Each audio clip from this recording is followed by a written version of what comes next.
गुजरात की अदालतों की जानिब से कत्ल केसेस के मुकदमात का फैसले सुनाए जा रहे हैं और ऐसा ही एक और मशहूर कत्ल केस का अदालत की जानिब से फैसला सुना दिया गया है।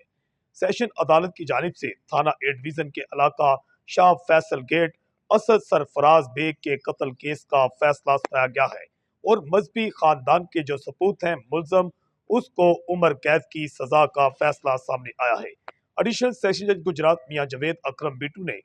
मोहल्ला शाह फैसल गेट जो है वहां पर 15 साल नौजवान असद सरफराज को साल 2024 में छुरियां मारकर मौत के घाट उतारने के कत्ल के मुकदमा का फैसला सुनाते हुए जुर्म साबित होने पर गुजरात के मरूफ मजहबी स्कॉलर के बेटे सैयद अनायतुल्लाह शाह को उम्र कैद की सजा सुना दी है। इस सिलसिले में इत्तला सामने आ रही कि साल 2024 में थाना ए डिवीजन में कत्ल का मुकदमा नंबर 2289 दर्ज हुआ था और मदई मिर्जा सरफराज बेग मकतूल का जो बाप था असद सरफराज का उसकी मदयत में यह मुकदमा दर्ज किया गया था। मोहल्ला शाह फैसल गेट जो है मल्ला बख्शुपुरा और फैसल गेट के दरमियानी इलाका में